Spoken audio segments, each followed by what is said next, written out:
What next for அண்ணாமலைன்னு நினைக்கிறீங்க? நீங்க அவர் தலைவர் பதவியிலிருந்து தூக்கிட்டதுனால அவருடைய செல்வாக்கெல்லாம் போயிடாது. தோனி கேப்டனா இருந்தாலும் கேப்டனா இல்லாட்டாலும் தோனி தான். இவ்வளவு நாளா பாஜகக்குள்ள ஒருத்தர் அடிச்சிருந்தாங்க அப்படின்னு சொல்லியிருந்தாங்க. இப்போ இவங்க போயிட்டு அதிமுகவோட சேர்ந்த உடனே அதிமுகலையும் ஒருத்தர் அடிச்சுக்கிறாங்க. ஒருவேளை அண்ணாமலை காம்ப்ரமைஸ் பண்ணி இந்த அலையன்ஸ் ஃபார்ம் பண்ணது தப்புன்னு நினைக்கிறீங்களா? அப்படி இல்லைங்க. அவர் சொல்லிட்டாரு என்னுடைய பாலிசி இது, என்னுடைய நோக்கம் இது, ஆனா அவங்க சொன்னாங்க நான் ஒத்துக்கினேன் அப்படின்னு சொல்லிட்டாரு. அப்போ தாவேகா இல்லாம உங்க கூட்டணி ஜெயிக்க முடியாது அப்படின்னு நீங்களே இப்போ ஒப்புதல் வாக்குமூலம்ல எழுதி கொடுத்துருக்கீங்க. பாக்குற ஜனங்க என்ன நினைப்பாங்க? ஐயா இது தேராத கட்சி. பெரிய சந்தேகமா இருக்குது. அதிமுக பாஜக அலையன்ஸ் அப்படின்னு நீங்க எல்லாம் நினைச்சுக்கிறீங்க. எனக்கு இது ஒரு கிராண்ட் அலையன்ஸா தெரியுது. அதிமுக பாஜக திமுக 3 பேரும் சேர்ந்து ஒரு அலையன்ஸ் போட்டுக்கிறாங்களோன்னு எனக்கு டவுட்டா இருக்கு. எடப்பாடி முதல்வர் ஆகிறதுக்கு ஏதாவது வாய்ப்பு இருக்குன்னு நினைக்கிறீங்களா இன்னைக்கு தேதியில? நிறைய இருக்கு. ஆனா அதுக்கு செய்ய வேண்டியதை செய்யணும். எதுவுமே செய்யாம முதல்வர் ஆகணும் அப்படின்னா சொல்லப்போனா இந்த எலெக்ஷன்ல ADMK has got everything to lose. BJP has got nothing to lose.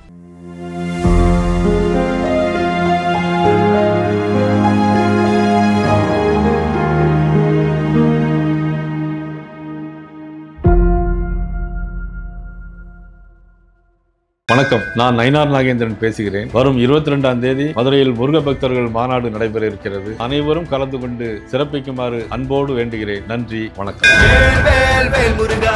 சாமானிய நேயர்களுக்கு வணக்கம். இன்றைய சிறப்பு நம்ம கூட டெய்லி பஞ்ச் அருண் அவர்கள் இணைந்திருக்கிறார். கேட்பதுக்கு நிறைய கேள்வி இருக்கு. எல்லா டிவிலையும் அவர் எங்க யூடியூப்ல பார்த்தாலும் அவரோட ஃபேஸ் தான் இருக்கு இன்னைக்கு. ஐ திங்க் போன எலெக்ஷன் போது 2 பேரும் ஒரு நாள் சண்டை போட்டோம்னு நினைக்கிறேன். அது அவருக்கு ஞாபகம் இருக்குமா தெரியல. 2021 போது பாமக என்ன பண்ணோம் அப்படின்னு சொல்லி, ரஜினி என்ன பண்ணுவாரு சொல்லி 2021 போது நாங்கள் 2 பேரும் சண்டை போட்டோம். இன்னைக்கு ஒரு நட்பா மாதிரி 2 பேரும் நிறைய விஷயங்கள் டிஸ்கஸ் பண்ணுவோம். நேராக உங்க முன்னாடி நாங்கள் எப்படி டிஸ்கஸ் பண்ணுவோமோ ஒரு அன்ஃபில்டர்டு இல்லை ஃபில்டர்டு டாக்காக இருக்கும்னு நான் நினைக்கிறேன். வாங்க சார்கிட்ட பேசுவோம். எப்போவுமே அவர் கருப்பு சட்டை, நான் ப்ளூ சட்டையில் இருப்பேன். இன்னைக்கு ஒரு டிஃப்ரெண்ட். நான் கருப்பு சட்டையில் இருக்கேன், அவர் ப்ளூ சட்டையில் இருக்கார். சார் வணக்கம். வணக்கம் நாகா. எப்படி வணக்கம் சொல்ல வேண்டியதாகுது பாரு. ஆமா சார், கொஞ்சம் அரசியல் சொல்லி உங்களுக்கு இல்ல ஸ்டைல நான் காப்பி அடிச்சு. ஆமா, சண்டை போடாத. சரி சார். 2026 தேர்தலை பொறுத்தவரை திமுக அலையன்ஸ் பயங்கர ஸ்ட்ராங்கா இருக்கு சார். அதுல எந்த டவுட்டுமே இல்ல. இப்போதைக்கு ஸ்ட்ராங்கா இருக்கு. இன்னைக்கு என்டிஏவை ஏப்ரல் 11ஆம் தேதி ஃபார்ம் பண்றாங்க. ஃபார்ம் பண்ணதுலேருந்து அதிமுகக்குள் கீழ் லெவல்ல ஒரு சின்ன சின்ன குழப்பங்கள் இருக்கு. பாஜகவுக்குள் உங்களுக்கு தெரியும் அண்ணாமலை காம்ப்ரமைஸ் பண்ணாங்க. அதுல ஒரு ஒரு ஒரு ஒரு குழப்பம் இருக்கு. பாமக சேர்க்கலான் இருந்தாங்க. அதுக்குள்ளேயும் அப்பாவுக்கும் பையனுக்கும் சண்டை வந்துருச்சு. தேமுதிக ஒரு ராஜ்யசபா சீட்டுன்னாங்க. அவங்க இதுல போட்டாங்க. நேற்று கே செல்வகுமார் அவர்கிட்ட கேட்கும்போது அவர் சொன்னாரு, நாங்கள் இன்னும் கொஞ்ச நாள்ல முடிவு எடுத்துருவோம் அப்படின்னு சொன்னாரு. ஸோ இந்த சைட்ல எல்லாருமே சாகியா இருக்காங்க. சார் என்ன காரணம்னு நினைக்கிறீங்க? ஒருவேளை திமுகவை தோற்கடிக்க முடியாத எண்ணத்துக்குள் என்டிஏ வந்துருச்சா? என்டிஏ ஃபார்ம் பண்ணல. என்டிஏல அதிமுக போனாங்க. 6 என்டிஏ அதிமுக பக்கம் வந்து விட்டது. அப்படிதான் நம்ம எடுத்துக்கணும்.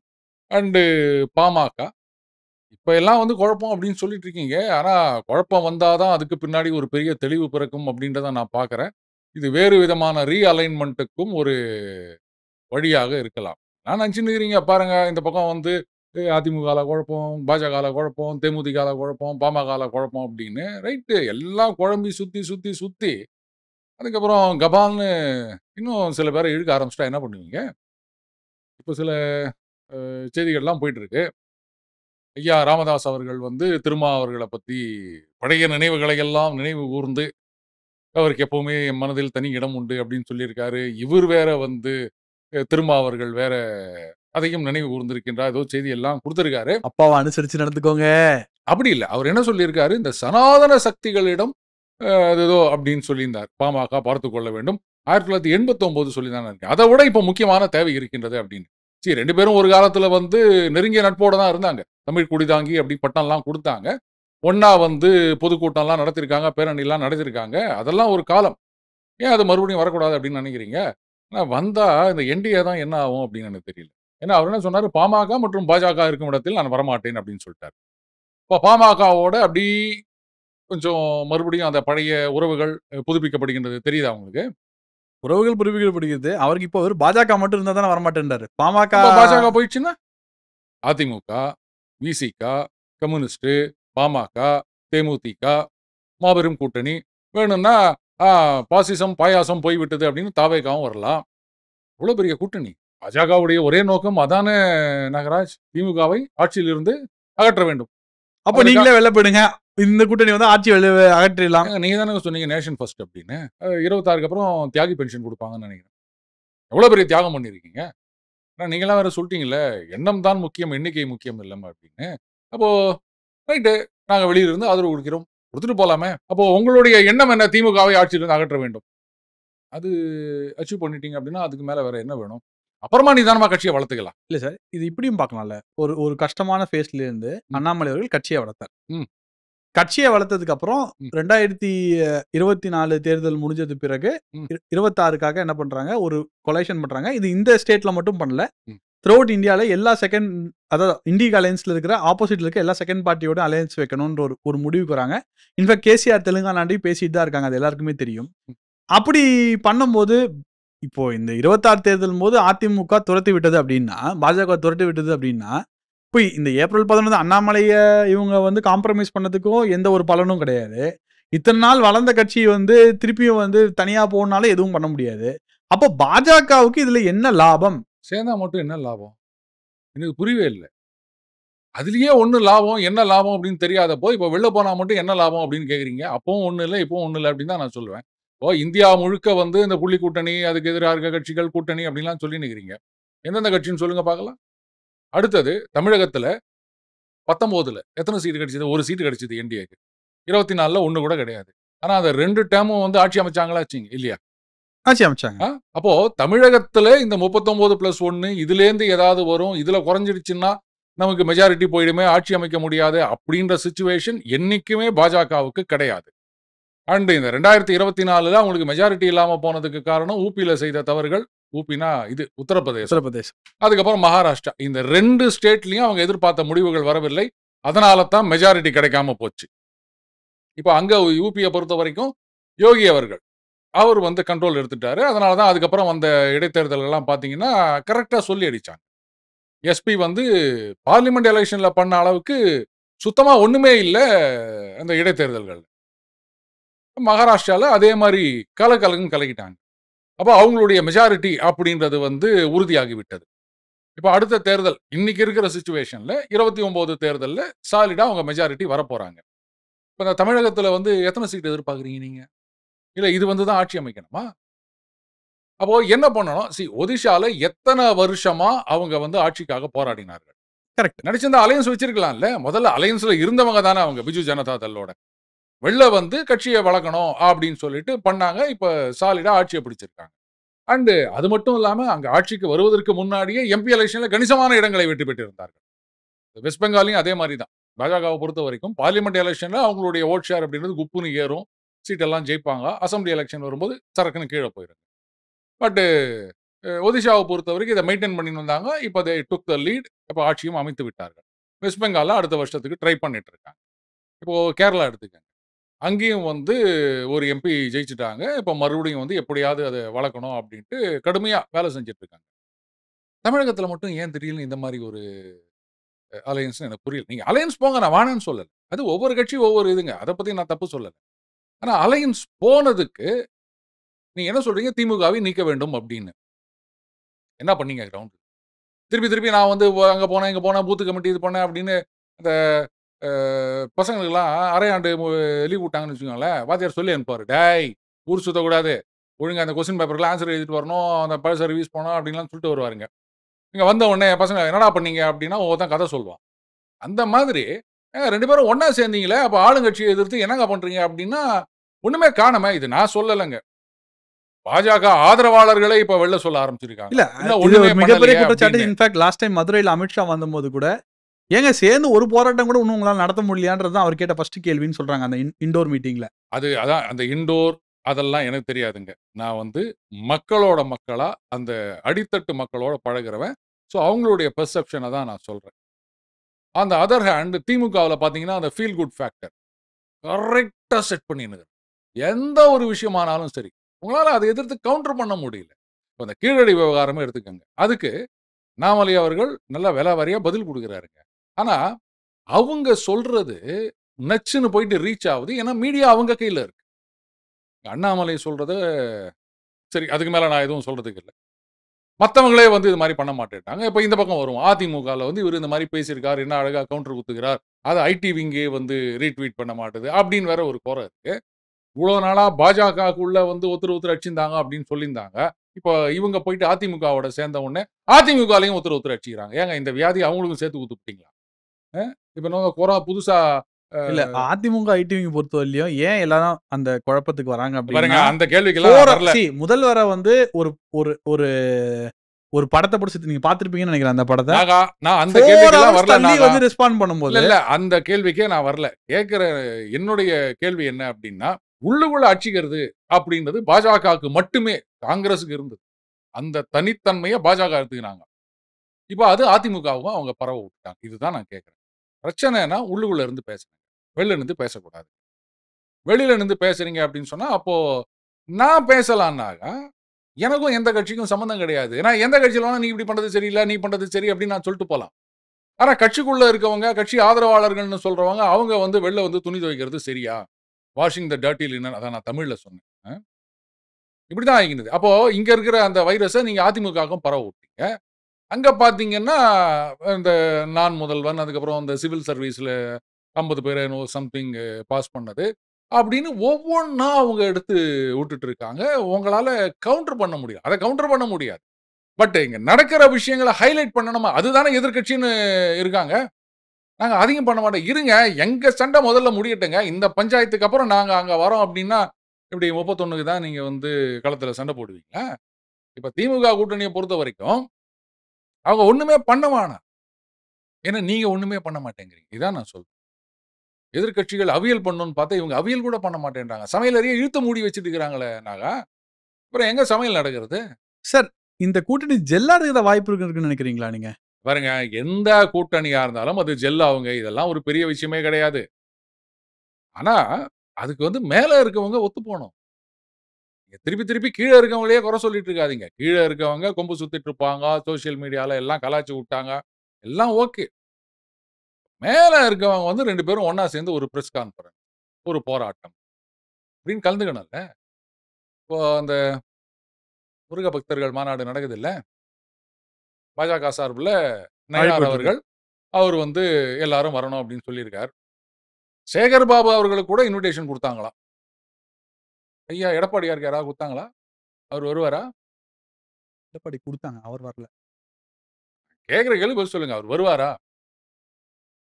அவர் வரல. போராட்டத்துக்கு தான் வரமாட்டீங்கன்னா, ஏங்க இது வந்து சாமி கும்பிடுற விஷயம். இதுக்கும் வரமாட்டோம் அப்படின்னா, அப்ப எதுக்கு தான் வருவாரு? இல்ல, இன்னைக்கு ஜூன் 20ஆம் தேதி இன்னைக்கு அதிமுக சார்பாகவும் ஒரு பெரிய போராட்டம் நடத்தப்பட்டது. அதுக்கும் வந்து பாஜகவுக்கு அழைப்பு இல்லன்னு தான் சொல்றாங்க.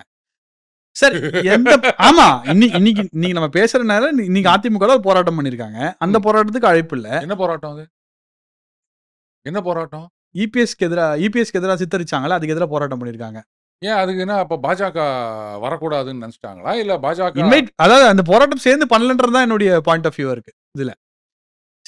எந்த இடத்துலயுமே இவங்க சேரல. இவங்க கடைசியா சேர்ந்த இடம் ஏப்ரல் 11ஆம் தேதி அந்த ஒரு மேடையில தான் சேர்ந்திருக்காங்க. அதுக்கப்புறம் எங்கேயும் சேர்ந்த மாதிரியும் தெரியல. 2 பேரும் ஒருமித கருத்துலயே டிராவல் பண்ற மாதிரியும் தெரியல. இதுல வந்து ஜூன் எண்டுக்குள்ள நாங்க பாமகவையும் தேமுதிக உள்ள சேர்த்துருவோம் அப்படின்னு சொல்லி ஒரு செய்தி வந்து பரப்பப்பட்டது. அதுவும் நடக்கல. இப்ப இது எங்க தான் போகுது? Is DMK becoming a demon that cannot be defeated throughout? It is not a demand. இன்னைக்கு வந்து ஒருத்தர் சொல்லியிருக்காரு பார்த்தேன். எங்களுக்கு வந்து 6 சீட்டு அதெல்லாம் வந்து மன வருத்தமாக இருக்கிறது. 50 சீட்டுகளாவது கேட்போம் அப்படின்ற மாரி ஒரு செய்தி ஒண்ணு பார்த்தேன். நிச்சயமா அது காமெடி செய்திகள் தானே வீசிக்காது. இல்ல. இது வந்து சீரியஸா. பாருங்க, நீங்க நினைச்சிட்டு இருக்கீங்க. அதுதான் நான் சொன்னேன். இப்ப அந்த பாமக குழப்பம் அப்படின்றது அது குழப்பம் கிடையாது. அதுக்கு பின்னாடி ஒரு பெரிய தெளிவு வரும் அப்படின்னு. நாளைக்கே வந்து அதிமுகல சரி ரைட்டுங்க. வந்து நீங்கலாம் வாங்க. வெளியில நான் இப்ப சொல்லல. ஆனா ஆட்சி அமைத்த பிறகு மந்திரி பதவி அப்படின்னு ஒரு அக்ரிமெண்ட் போட்டா என்ன பண்ணுவீங்க? என்னைக்கு தாங்க விசிகால அமைச்சர் வருது? வெறும் எம்எல்ஏ, எம்பி மட்டும் வச்சுட்டு சரி வருமா? கட்சி அடுத்த கட்டத்துக்கு போவானாமா? ஒரு 2 மந்திரி வேணாம்? ஒரு 4 பஞ்சாயத்து தலைவர் வேணாம்? ஒரு 100 கவுன்சிலர் வேணாம்? நாங்க தரோம் அப்படின்னு அதிமுக ஆஃபர் பண்ண சொல்லுங்க. பாமகவுக்கு இப்ப பிரச்சனை இல்ல. ஐயா ராமதாஸ் அவர்களே வந்து திருமாவர்கள பத்தி பேசிட்டார். எங்களுடைய நட்பு அப்படின்னு. சோ அப்ப அந்த இரிட்டன்ட் அதாவது பாமக, பாஜக இது 2 தானே சொல்லியிருந்தாங்க. அப்போ அந்த ஒரு விஷயம் பிரச்சனை இல்லன்னு ஆயிப்போச்சு. பாஜக அவங்க ரொம்ப நல்லவங்க. திமுகவ நீங்க அகத்தணும் அவ்வளவுதானங்க. நாங்க அப்படியே ஒதுங்கிடுறோங்க. கவலையே படாதீங்க. அப்படியே அந்த அந்த விண்டோஸ்லலாம் சிஸ்டம் ரெஸ்டோர்னு ஒன்று இருக்கும் இல்லையா, அந்த மாதிரி நாங்கள் டப்புன்னு அப்படி முன்னாடி போட்டு அங்கே போயிடுறோம். சைலண்ட்டாக இருப்போம், கவலையே படாதீங்க, உங்களுக்கு நாங்கள் ஆதரவு கொடுக்குறோம். அது கூட வெளில கூட நாங்கள் சொல்ல மாட்டோம், சொன்னால் ஏதாவது பிரச்சனை ஆகிட போகுது, அதனால நாங்கள் அப்படியே நின்றுடுறோம் அப்படின்னு கூட சொல்லலாம். அப்போ இந்த ஒரு மிகப்பெரிய கூட்டணி வரலாம் இல்லையா? அப்போ ரிப்பீட் ஆஃப் 2016 நடக்க நிறைய வாய்ப்பு இருக்குன்னு சொல்றீங்களா? என்ன 2016 பாஜக வந்து கிட்டத்தட்ட எல்லா தொகுதியிலும் தனியா நின்றாங்க, யாரோட கூட்டணி இல்லாம. ஏன்னா அப்போ உங்களுக்கு ஞாபகம் இருக்கும்னு நினைக்கிறேன், ஜெயலலிதா அம்மா வந்து கூட்டணி கூப்பிடுறேன்னு சொல்லி ரொம்ப நாள் வெயிட் பண்ண வச்சு கடைசியில் கூட்டணி இல்லைன்னு சொன்னாங்க. அது நமக்கு தெரியும்னு நினைக்கிறேன். இன்னைக்கு வந்து சரி, அன்னைக்கு அவங்களா சேர்த்துக்கல, இன்னைக்கு வந்து இவங்களா ஒதுங்கிட்டாங்க அப்படின்னு வச்சுக்கலாமா? ஒரு முன்னேற்றம். இல்லையா பின்ன, நாட்டுக்காக ஒரு தியாகம் அப்படின்னு நம்ம எடுத்துக்கலாமே, அப்படிதான் பார்க்கணும். ஸோ இப்பவும் வந்து இந்த நீங்க சொன்னீங்க திமுக கூட்டணி உறுதியாக இருக்கின்றது அப்படின்னு. இப்போ அப்படின்னு நான் அப்பவே சொன்னேன், குவாலிஃபைடு அட்மிஷன் எப்பவுமே இருக்குமா அப்படின்னா சிச்சுவேஷன் மாறலாம். ஏன்னா இவங்க வந்து பாஜக தரப்புல அவங்க எவ்வளோ காம்ப்ரமைசஸ்க்கு தயாரா இருக்காங்க, பண்ணியிருக்காங்க, நல்லாவே தெரியுது. இல்லாட்டா பாருங்க, அடுத்த வருஷம் தான் தேர்தல் வரப்போகுது, அப்பதான் எத்தனை சீட்டு அப்படின்றது, அதுக்கு முன்னாடியே எந்த பிரச்சனையும் வரக்கூடாதுன்றதுக்காக எண்ணிக்கை முக்கியமில்லை, எண்ணம் தான் முக்கியம், இந்த அளவுக்கு ஒரு தேசிய கட்சியுடைய மாநில தலைவர் சொல்லியிருக்காருங்க. இவ்வளோ சொல்லியும் அதிமுக வந்து இவங்களோட ஒன்னா சேராம இருந்தாங்கன்னா அப்புறம் என்ன சொல்றீங்க நீங்க? ஏதோ தாமரை இலை தண்ணீர் என்ன போங்க, என்ன அற்புதமா வருது தாமரை இலை அப்படின்னு, அந்த மாதிரி தான் இருக்குது. கரெக்டுங்க, ஏதோ செய்யணும்னு சொன்னாங்க, சேர்ந்தோம், அது ஏதோ இப்போ கேட்டாங்க, கைத்து போட்டோம், அப்புறம் என்ன அப்படின்னு சொல்லையா, அந்த மாதிரி ஏதோ வராரு அப்படின்னாங்க, கைத்து போட்டுனாங்க, போட்டோம், இப்போ வந்து வானான்னு சொல்லிட்டோம் அப்படின்னா என்ன பண்ணுவீங்க நீங்க? தேவையில்லாம அவசரப்பட்டீங்க அப்படின்னு தான் சொல்லலாம். அலையன்ஸ் அப்படின்றது வந்து இது நான் சொல்லி இந்த விஷயம் தான் பண்றதா இருந்தா முன்னாடியே பண்ணுங்க.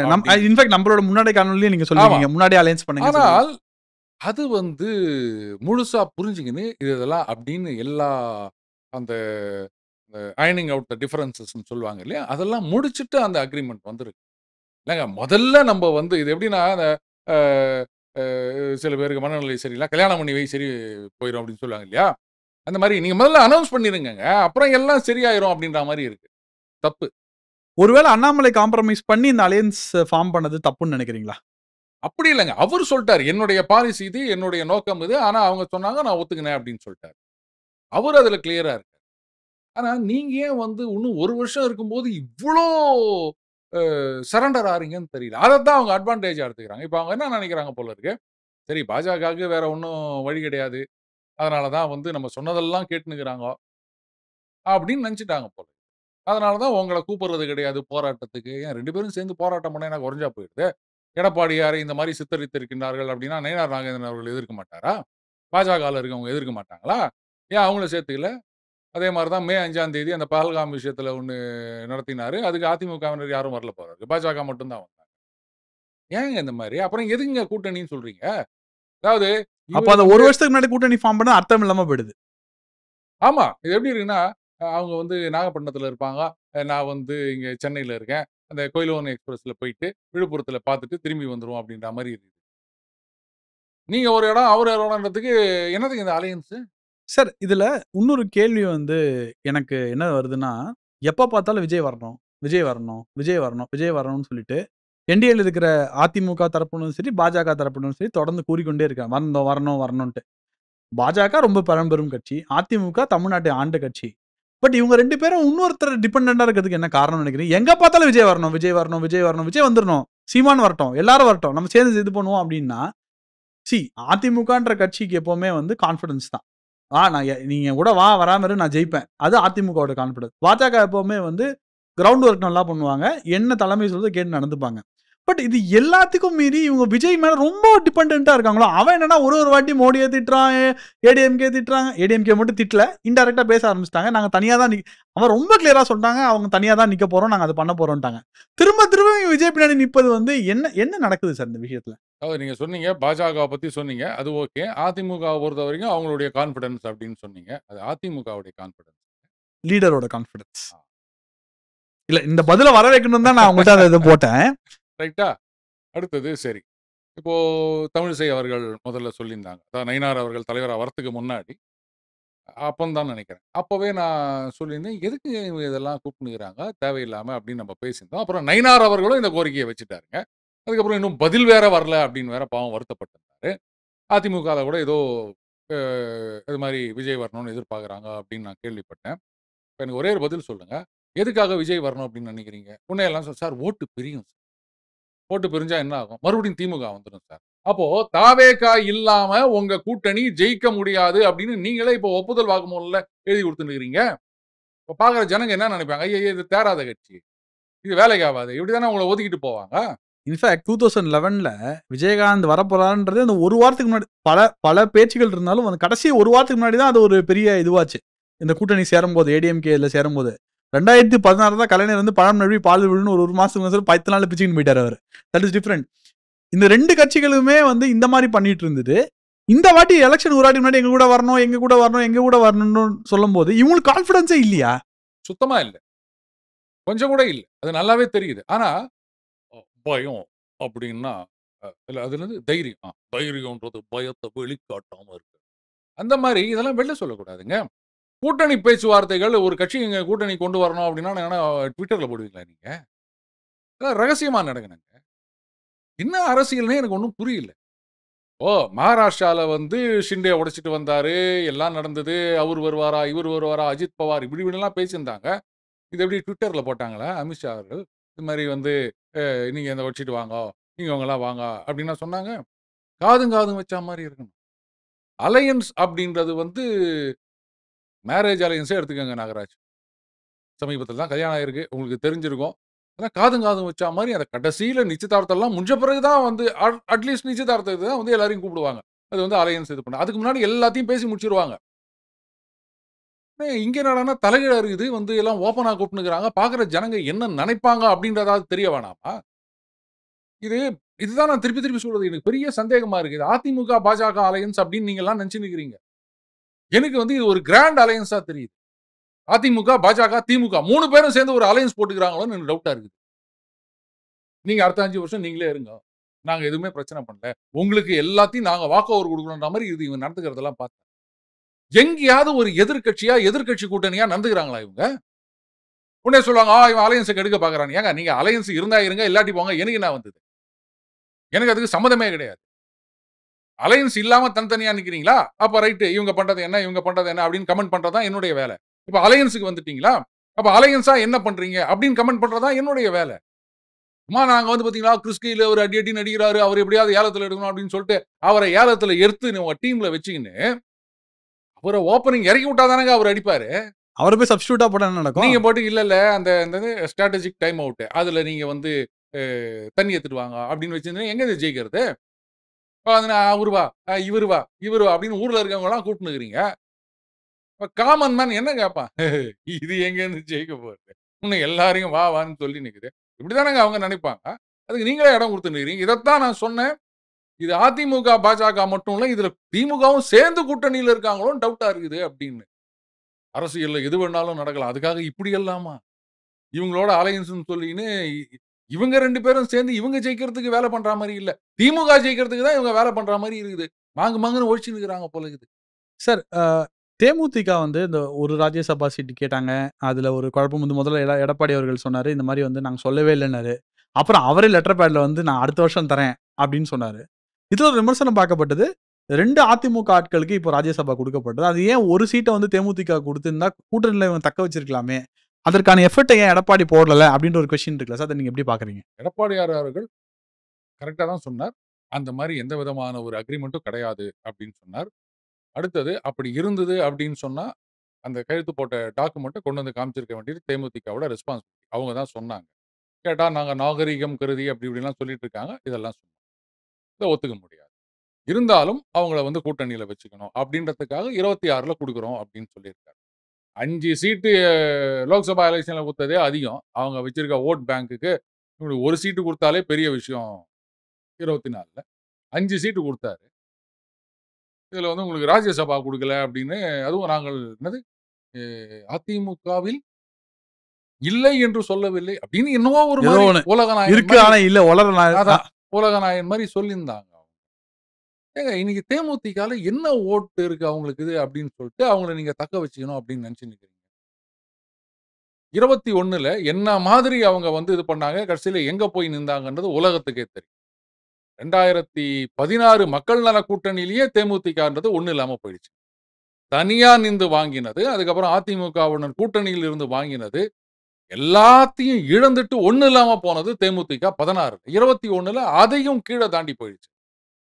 அதோட முடிஞ்சு போச்சு அந்த கட்சின்றது. இனிமேலாம் வந்து அது பெரிய அளவுக்கு வரும் அப்படின்லாம் நீங்க எதிர்பார்க்க முடியாது. அதனால இந்த மாதிரி கட்சிகளுடைய அந்த பிரஷருக்கு ஈல்ட் ஆகாம இருக்கிறது தான் கரெக்ட் அப்படின்னு நான் சொல்லுவேன். ஸோ எடப்பாடி அந்த விஷயத்துல பண்ணது 10% ரைட். 10% கரெக்ட். அதுல எந்த விதமான சந்தேகமும் கிடையாது.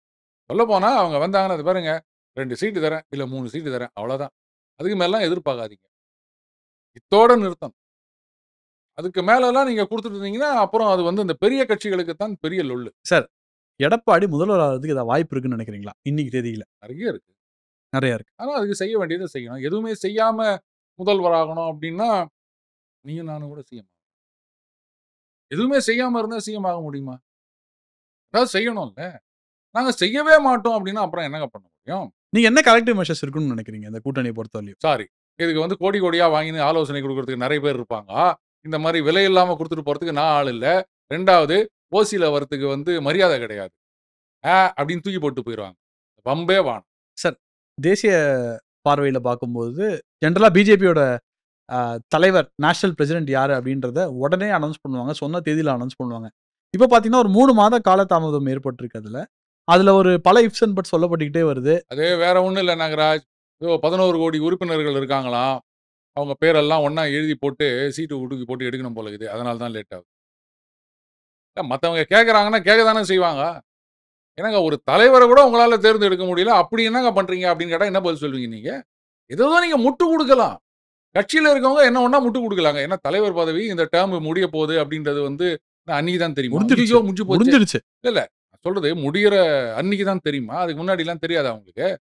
அதுக்கு முன்னாடியே வந்து தலைவர் பதவிக்கு வந்து ஒரு தேர்தல் வைக்கணும். இல்ல யாரையாவது இது பண்ணணும் அப்படின்றதெல்லாம் உங்களுக்கு தெரியாதா? கடைசி நிமிஷம் வரைக்கும் தான் அந்த மாரி எடுத்துட்டு இருப்பீங்களா? அப்புறம் என்ன பெரிய ஆர்கனைசேஷன் அப்படின்னு லெத்தார்ஜி செட் ஆயிடுச்சு. பாஜகவை பொறுத்தவரைக்கும். அடுத்த காங்கிரஸ் ஆகிக் கொண்டிருக்கிறது. பாரதிய ஜனதா காங்கிரஸ் ஆகிக் கொண்டிருக்கிறது. அவங்க எப்படியெல்லாம் இருந்தாங்களோ அதே மாதிரி இவங்க பண்ணிட்டு இருக்காங்க. மாநிலத்தில வந்து பெரிய தலைவர்கள வளர விட மாட்டாங்க இந்திரா காந்தி அவர்கள். எங்க நமக்கு போட்டியா வந்துருவாங்களோ அப்படின்னு. அந்த மாரி தான் சக்சஸ்ஃபுல்லா இருக்கவங்க எல்லாம் மாத்துறதுன்றது, அவங்கள நான் சென்ட்ரலுக்கு கொண்டு வரேன்றது. சரி விடுங்க. அது அவங்க பாலிசி. கேட்டா அவருக்கு தெரியாதா? உனக்கு தெரியும் அப்படின்னுவாங்க. எல்லாம் கரெக்ட் தான். ஒண்ணு சொல்லுவாங்க. அது நிஜமா பொய்யான்லாம் எனக்கு தெரியாது. இந்த ஒரு பெரிய விஞ்ஞானியாம். அவர் வந்து கார்பெண்டர கூப்ட்டு பூனை வளர்த்திருந்தாரு. பூனை குட்டி போட்டுக்குது. அந்த கதவுல 2 ஓட்ட போடுன்னாராம். பெருசா ஒரு ஓட்ட போடு, தமத்துண்டு ஒரு ஓட்ட போடு. எதுக்குன்னா, அந்த பெரிய ஓட்டையில பெரிய பூனை போவும், சின்ன ஓட்டையில சின்ன பூனை போவும் அப்டின்னாராம். கார்பெண்டர் கேட்டாராம், "லூசாயா நீ? சின்ன ஓட்டையில பெரிய பூனை போவாது. ஆனா பெரிய ஓட்டையில சின்ன பூனை போகும்ல. அது எதுக்கு நீ 2 ஓட்டை?" அப்டின்னாராம். "ஓ! இப்படி ஒரு வழி இருக்குதா?" அப்டின்னாராம். அதுக்காக அவரு கேட்க முடியுமா? நான் அவ்வளோ பெரிய விஞ்ஞானி அப்டின்னு. நான் அதுக்காக மத்தவங்கள குறை சொல்லல.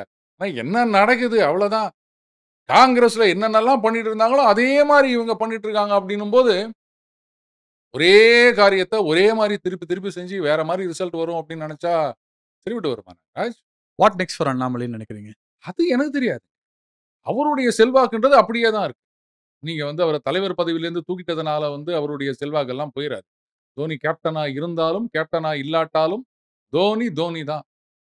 தோனி பேச்ச தான் மத்த ஃபீல்டர்ஸ் கேட்பாங்க. புதுசா வந்த கேப்டனையும் தூக்கிட்டாங்க. கிரிக்கெட்ல சொன்னேன்ப்பா, நீ வேற எதையும் நெனச்சுக்காத. நீங்க வந்தா மட்டும் போதும். அவர அடிக்காட்டாலும் அவரு தான் தோனி. புரியுதுங்களா? சோ அந்த மாதிரி அண்ணாமலை அவர். அவருடைய செல்வாக்கு அப்படின்றது வந்து பதவின்றது ஒரு காரணம் கிடையாது. அத வந்து நீங்க கேப்பிட்டலைஸ் பண்ணிக்கல அப்படின்னா, அது உங்களுடைய தப்பு தானே தவிர, மத்தவங்களுடைய தப்பு கிடையாது. அவருடைய தப்பு கிடையாது. இந்த கூட்டணியில அவர கேபிட்டலைஸ் பண்ணுவாங்கன்னு நினைக்கிறீங்களா? இல்ல அது என்ன நடக்கும்னு நினைக்கிறீங்க? சப்போஸ் இந்த கூட்டணி பிரிவேல் ஆவுது. அவர் எப்படி கேபிட்டலைஸ் பண்ணுவோம்? எப்படி சார் எல்லா இடத்துலயும் வந்து எல்லாருமே எடப்பாடிக்கு விட்டு குடுக்குறோம்டா. எடப்பாடி ஏன் சார் எதுவுமே விட்டு குடுக்க மாட்டேன்றாரு? சி அவர் முட்டு குடுக்கலன்னா, நீங்க ஏங்க அவரோட போய் முட்டு குடுத்து நிக்கிறீங்க? இதுக்கு ஏதாவது ஒரு எக்ஸ்பிளனேஷன் யாராவது குடுத்தாங்களா? சரி கூட்டணி ரைட். எதுக்காக இப்பவே உட்கார்ந்தீங்கன்னு சீட்டெல்லாம் பிரச்சனை இல்ல. எல்லாம் அவர் தான் முடிவெடுப்பார் அப்படின்னு அப்படியே அந்த ஹோல்லி ஓன்டு சப்சிடியரி மாரி அட்டாச் பண்ணிட்டு வச்சுக்கிறீங்களே நீங்க. அது எதுக்கு?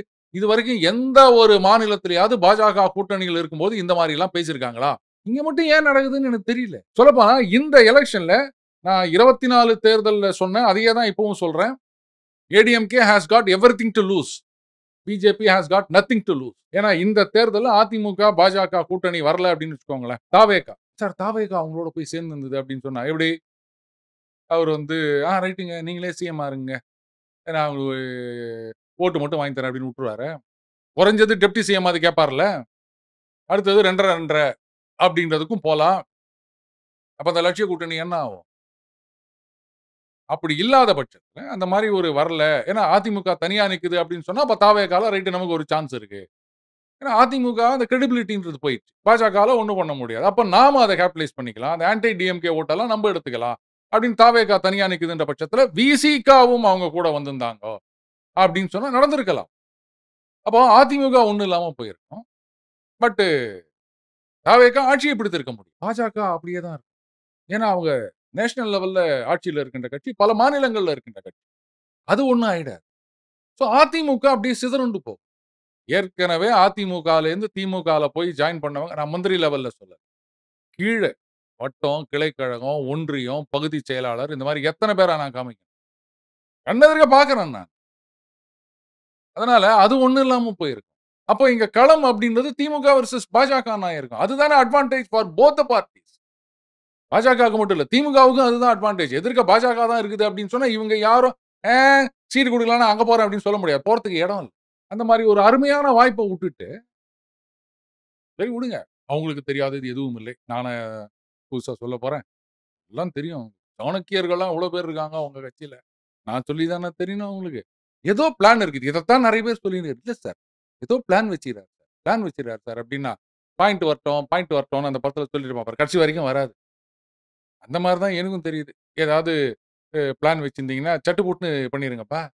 எலெக்ஷன் முடியறதுக்கு முன்னாடியாவது பண்ணுங்க. இல்ல நாங்க 29 அப்படின்னா சரி, சரி நடத்துங்க. சார் லாஜிக்கலா ஒரு ரீசன் பார்க்கும்போது 2024ஓட ஒரு ஒரு ப்ராமிசிங்கா இருந்தது ராகுல் காந்தியோட குரோத் அப்படின்னு எல்லாரும் சொல்றாங்க. மோடி ஜெயிச்சாலும் ராகுல் தான் வளர்ந்தாரு அப்படின்னு ஒரு விஷயத்த சொல்லிட்டு இருக்காங்க. மோடி 3.0ல ராகுலோட செல்வாக்கு ஏறி இருக்குன்னு நினைக்கிறீங்களா? இல்ல மோடியா தான் இருக்காருன்னு நினைக்கிறீங்களா? முதல்ல அவருடைய செல்வாக்கு ஏறிச்சு அப்படின்னு சொல்றதையே என்னால ஏத்துக்க முடியாது.